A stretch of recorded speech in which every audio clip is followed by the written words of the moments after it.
Today's episode, I have a special treat for you. An interview with Antoinette Montalvo, the visionary nurse. Whether you already have a nursing vision or you're looking for your vision, this episode is sure to inspire you.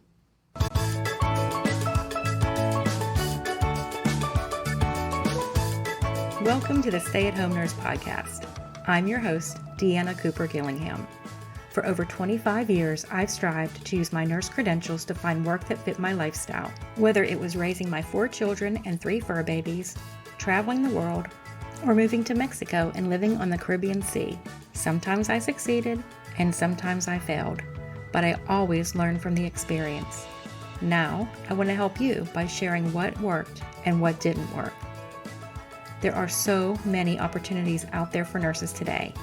The Stay at Home Nurse Podcast will inspire and equip you to have a nursing career that is meaningful and supports your lifestyle. Now let's get started. Today we have a special guest on the podcast. We are going to talk to Antoinette. Antoinette is a nurse visionary. Could you tell us a little bit about yourself, Antoinette, and what you do?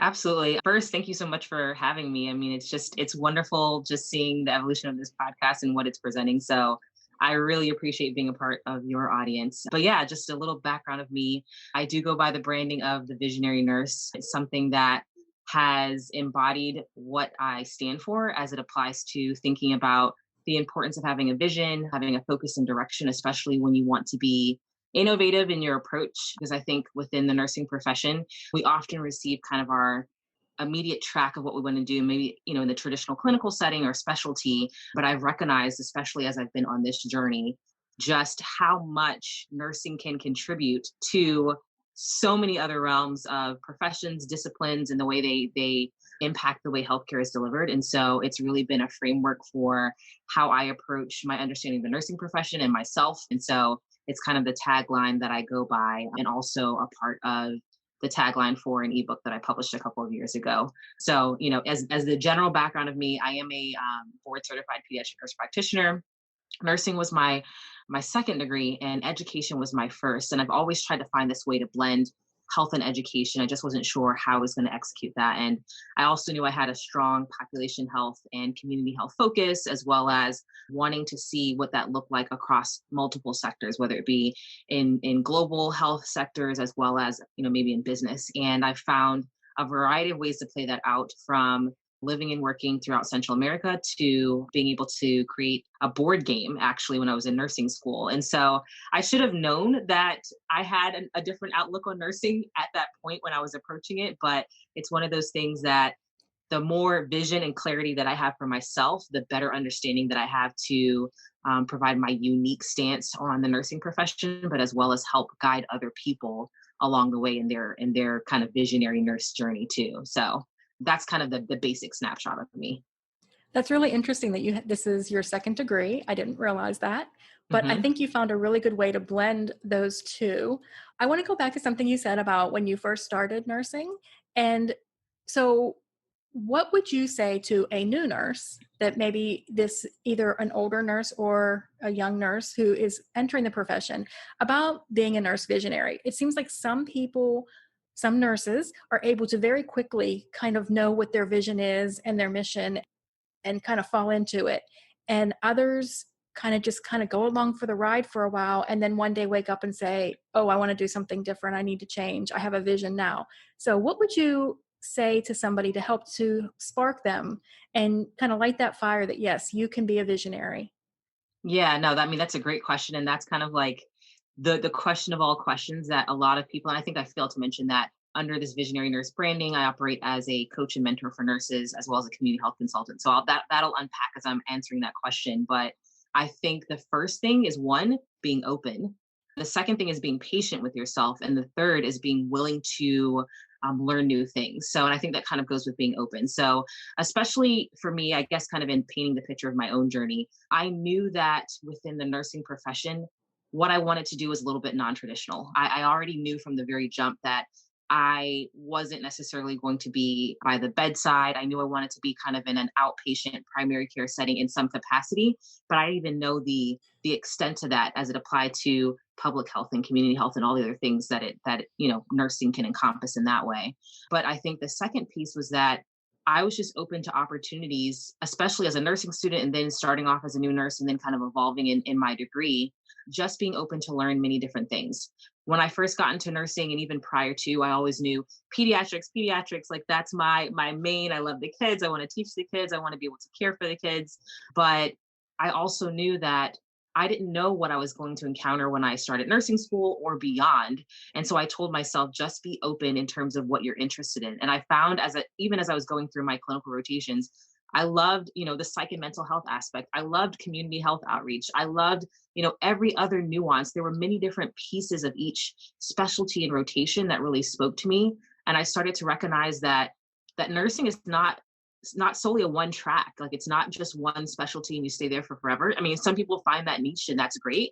But for me, I said the skill set can apply to so many different areas. And the way to impact health can go far beyond what I thought I was being trained to do. And so as a result of that, it just gave me kind of a broader perspective of understanding that this ability to go into nursing and understand what health and education look like within the nursing sphere can actually help me impact the way people receive care, the way I can educate people in their health, as well as the way that I can envision using my own profession in a much bigger way. And so for that new person who's like, I've graduated, now what? My biggest thing is very much be open. You might have thought my specialty hands down is I'm going to be on XYZ floor, or I'm going to do XYZ thing, but you could get into that and then you say, I really didn't want to do this anymore, or this is not what I envisioned.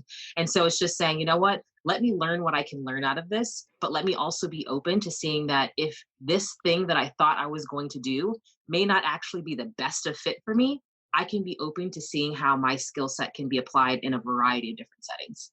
I love that. So, one of the things that I know about you that the audience probably doesn't know is that you are not a person who waits to have opportunity fall in your lap. When you have a desire to do something and to change something, you take risks and pretty big risks, like moving your family and and all of that. So, I would like to have you talk briefly just about the mindset that goes behind that. Like, a lot of people wait for permission. Like somebody has to give them permission to do these Mhm. things. But I don't know you that well, but I have a feeling you don't wait for anybody's permission. So tell me a little bit about that. Yeah, I mean, you have a great judge of character for sure. So, and I mean, I think it's wonderful when people can recognize that about you because it really has just been a part of my nature and character. Not so much in the sense of like I'm going to plow over people and situations, but I've always been in the mindset that I really can't wait for someone else to check the box off for me if I know that I have a drive and a motivation and even just the possibility of being able to impact someone else's life, whether it looks like what I thought it was going to look like or whether someone said you're allowed to do this. And I think a portion of that just comes from maybe how I was raised. I've always had to kind of overcome a lot of different situations. As a personal insight into me, when I was just 2 years old, my biological father was actually killed in a car accident, and that kind of set up this very major piece about me where one, at a very young age, I understood the fragility of life, but I also too recognized that you never know where people are coming from. You never know what is going on in someone's life and how they're approaching life. And so if I have something that I can contribute to that person that's going to help move them along, help them heal, help them recognize that they don't just have to be a statistic or a number, then I'm not going to wait around and say, I hope someone says it's okay for me to do this. I've just recognized, you know what? If you have the opportunity, then go for it. If you have maybe an inkling of an opportunity, then try it out and see what happens because life is very fragile, but we all are equipped to impact people in our own unique way. And sometimes that might come from some of the hard places or the challenging places that we encounter, whether in our personal or professional life. So I think a lot of that has set up how I approach things and why I'm willing to kind of take that risk. And so to kind of lend to what you were alluding to of, relocating my entire family to where I am now. We were previously living in Philadelphia. I was working in a busy clinic in Philadelphia and I was kind of doing my thing as a pediatric NP, seeing lots of different patients, but recognizing there was still something more, always this kind of nagging of, patients and children and families are coming in and out, and they were, very challenged with resources, with access to care, and even just continuity of care. And I wanted to do more. And I felt like if only I could find a different platform or venue or more time than maybe what my traditional clinical setting was providing me, maybe I could not only change what's happening in that 15, 20 minutes of time, but maybe I can impact what's happening across their home, across their community. And I know that's a huge lofty goal, but it's just the way I think. Maybe that's again why I call myself the visionary nurse. I always see that there's much more than just what's directly in front of me. There's always a bigger picture.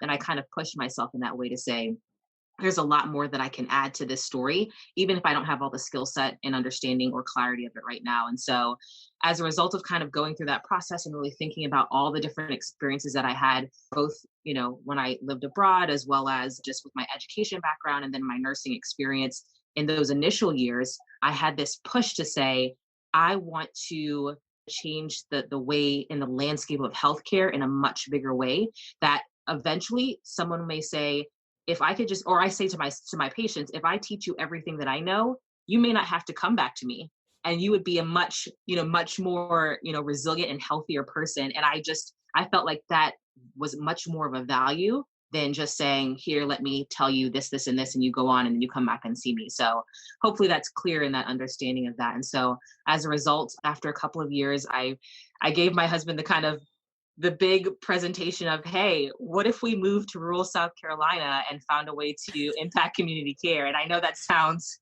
a little bit far-fetched at the moment. And sure enough, my husband was like, no, we're not doing that. I'm not moving from, we have a perfectly like streamlined life here in Philadelphia. Why would we do that? And a little bit of the backstory, my parents are in this area. They've been here for many, many years, and they've been very instrumental in their community. And it's something that has always been kind of in the back of my mind, but it was just that timing piece. And I got to a point where I said, it's time for me to do more. And sometimes it's like listening to that inner push of, you know what? I don't have all the pieces of the puzzle, but there's more to be done to this. And so eventually, after some time and my husband just kind of sitting on it and trusting me and understanding and seeing my vision, he said, you know what? I don't know why I'm saying yes, but let's do this. Like, let's make this huge leap. And, we made this huge leap from city urban life to very rural life, but recognize that this was a way to transform health and even just our lives and what we were looking to do, especially for me, within the realm of nursing, in a way that even now it still feels like it's kind of unfolding in front of me.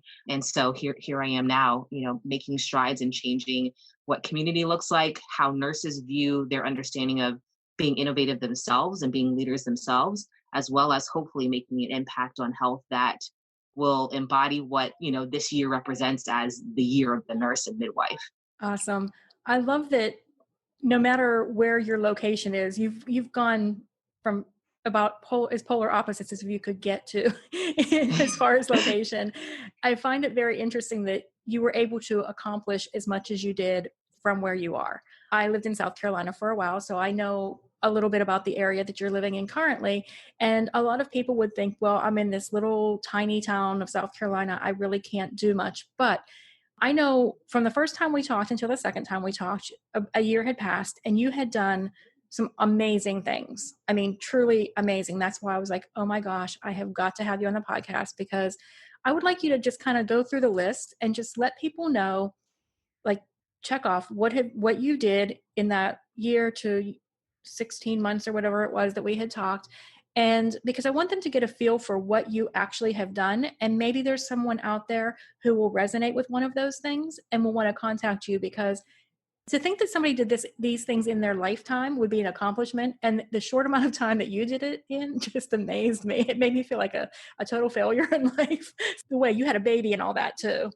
I think you had some complications with delivery. And so, okay, I'm going to let you take it from here.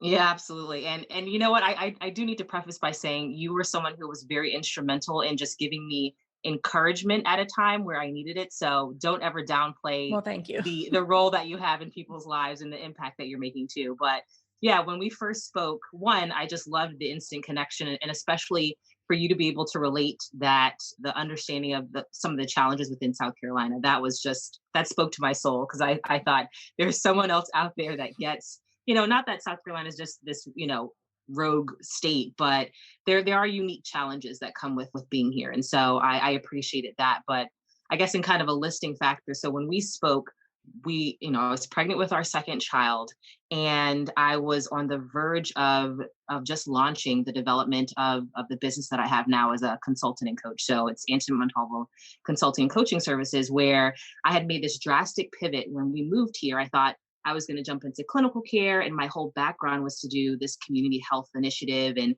maybe open a clinic.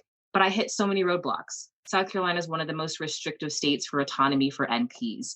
I couldn't find a PNP position anywhere because there's not many pediatric hospitals near where we are. At least 60 miles out is the nearest pediatric hospital, and most are looking for family specialties or things like that. And then also too, being the new person in a town, even though I was kind of familiar with the town with my parents' background being here, people are a little bit slower to kind of be open with connecting with you if they don't know who you are. And so I found myself saying, we did this huge move, and all the things that I thought I was going to do seemed like a roadblock.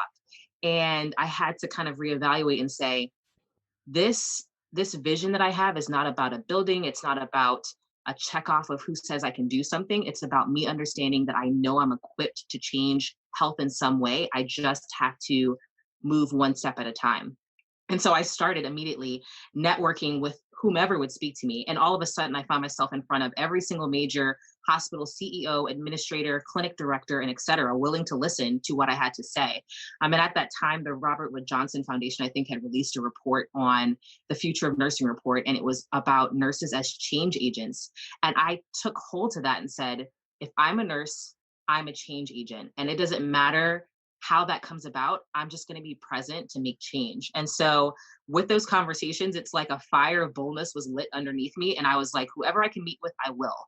And I started painting the picture of this community health initiative. I'm trying to help people understand my vision point. But as a point of gaining visibility, I also started blogging about it, as well as connecting on LinkedIn and other professional networks and kind of reflecting on this journey. And so anyone who said, hey, could you be on this radio broadcast about it? Sure, I was on it. If anyone said, hey, could you, speak at this meeting? I was there. Even if I didn't know all the ins and outs, I was going to do it. And so from there, as a result of that reflection, I ended up publishing an ebook. I ended up hosting multiple different seminars within my local community on health and education and how to better care for yourself. I ended up developing my business and launching myself as a community health consultant and a coach and mentor for nurses. As a result of opening up the ebook and those kinds of things, I ended up getting a chance to join an organization called SONCIEL, which is the Society of Nurse Scientists, Innovators, Entrepreneurs, and Leaders. And we became affiliated with the United Nations. As a result of that affiliation with the United Nations, ended up speaking at the ANA conference, I think it was just last year.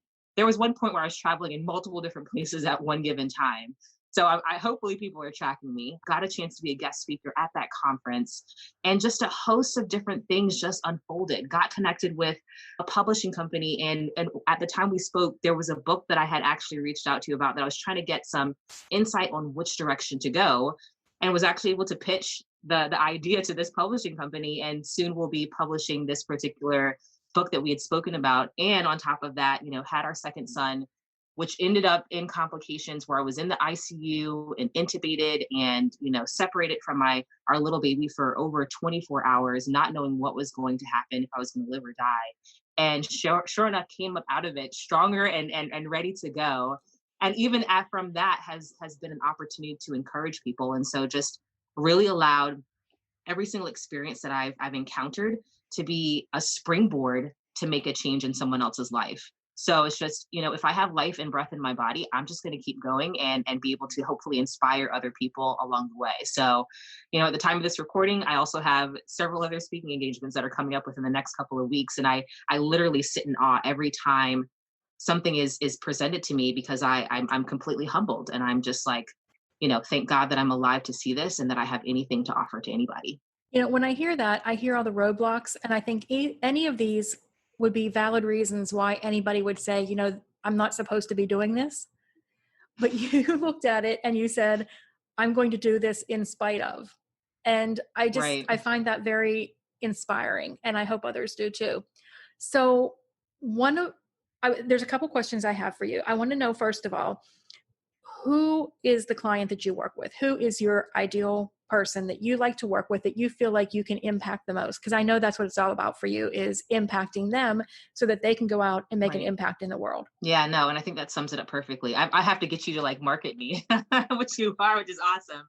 But on the coach and mentor side of things, my ideal client is that person who has that big idea, may not know exactly where it's going to go, but has a willingness to see something more. So, as nurses, I think we're very careful. A lot of times we want to make sure we have all the pieces of the puzzle figured out, whether it's in executing our care, because we don't want to be wrong. We know that life is fragile and we want to do things the right way. And anytime we feel that we may, by any means, possibly cause an error or cause more hurt than good, we're very careful to not go towards that direction. We just want to make sure that we carry out what needs to be done. But then on the flip side of that, as nurses, we are also so determined to make the most for our patient or for the person that we're encountering that we will go to lengths to do that. And so I like to work with that person who has tapped into that other side to say, I know there's something more to what I can do in my profession, in my understanding. I've always kind of seen things a little bit differently, but I may not have had the support to do so. I'm a great advocate for someone else, but I'm not the best advocate for myself. And so I need someone else to help push me along, organize my thoughts, give me some type of direction to go, and then help me kind of walk step by step through it sometimes, or just point me in that right direction so that I can figure out where I need to go next. And I often jokingly speak with my clients and say, this is a lot like a tutoring session. You already know where you want to go, but you just need someone else to help guide you that might have a little bit more insight in front of you. But then you also need someone to kind of cheer you on and say, you can do this. That great idea, that opportunity to change the way maybe things happen on your unit or that business that you might want to start. You can do that, but you might just need a little bit of extra support and direction. And I'm here to not necessarily give you all the answers, but to help educate you in a way that you can find a little bit more clarity, as well as have the motivation and the confidence that you need to move forward on that. On the other side of it, I have the community health consultant side of things. And as a community health consultant, a lot of that is just really rooted in my desire as just wanting to see the community as a whole change. For me, I guess the community often is like the patient to me. And sometimes your neighborhoods and your communities and your populations don't have the resources that they need. And if the community as a whole is well, then that trickles down to everywhere else. And it doesn't mean that you can fix every single problem that arises, but we have all known, and kind of the big buzzword is social determinants of health, and how if you don't get to the root cause of access to care, or the wealth within a town, or what kind of job resources that exist, or even just the transportation that someone needs to get to their care, how all of that can impact whether someone is consistent with their care, values what they're receiving in care, and also trust, as well as feels as if they can participate in the care that they're receiving. And so for me, a lot of my focus is helping organizations, whether it be hospital organizations, coalitions, even within business alliances that want to have a health focus, strategically think about who's your audience, how can you actually get their voice as it applies to their health needs and everything else that impacts that. Who do you need to collaborate with so that you can find a multidisciplinary approach, and it's not just you trying to figure out all the answers? And how can you strategically execute that in a way that is sustainable, and it's not just a project that's being thrown out there and you hope that it lasts? Because a lot of times we come up with all these great ideas and projects, but we don't have any insight from the person who wants it.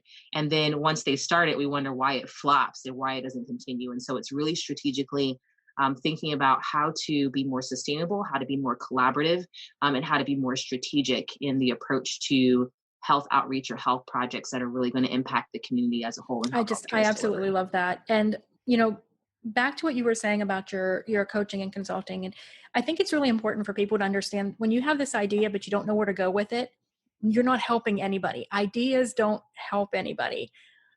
when you actually act on that idea is when you can impact and help so many people. And sometimes you just need somebody to hold your hand for just a few minutes and get you started on that right foot. Sometimes you need a little bit more hand holding and you need somebody to give you each step along the way. Some people like to be told, this is what you do next. Come back to me when you do that and we'll tell you what to do next. And so I love the idea that, you know, you can get those ideas out of our Right. heads and help us to go in the right direction and know and give us, some of us need permission. We need permission that says, yes, you can talk to the CEO. I can't talk to the CEO. I'm just a nurse. No, you're not just a nurse. You are a nurse. So that is what you do. You empower these nurses. Mm-hmm. And I love that. So I'm going to wrap it up now, but I think that we'll probably be having you on again. If anybody has any specific questions or anything like that, they can reach out to you. If they have a specific topic they would like to hear more about, we would love to have you on again so they know they can reach out by just emailing me at hello@thestayathomenursepodcast.com. And if you have a vision and you're not sure where to run with it, I think you need to contact Antoinette and get her advice and ask her if she would be willing to spend some time coaching and consulting with you to really kind of hash that out and see where it could lead to. Anything else that you'd like to say before we close out today? I mean, I appreciate you kind of lending the space to provide this, and I think you're truly a front runner. I love what you're doing. I love this platform that you've created, and just how you really are kind of paving the way for a lot of us nurses out there that are looking to break the mold. So I commend you for what you're doing for sure. And then, yeah, I'd love for people to connect, at www.visionarynurse.com. I love hearing from people and connecting with people, or on LinkedIn as well. I kind of live and breathe on LinkedIn. And I think, if you're a nurse and you haven't connected to LinkedIn, get on LinkedIn, because it's just such a great opportunity to network across the board. So, definitely, check me out at Antoinette Montalvo, and I'd love to connect with you. Awesome. We're going to have all those links in the show notes for all the ways that you can connect with Antoinette. And I think we'll be having you on again soon. So if you have a specific question or a topic, she covered so much and she really has a vast knowledge. So if there's something specific, just let us know. That's a wrap for this week's episode. I look forward to talking to everybody again next week. Wow. Every time I talk with Antoinette, she really inspires me. I'm sure she's inspired you too. If you're interested in picking up her book, you can do that at thevisionarynurse.com/shop. We'll have a link in the show notes. That's a wrap for this week's episode. I look forward to getting into your earbuds again next week to inspire and equip you to have the best nursing career.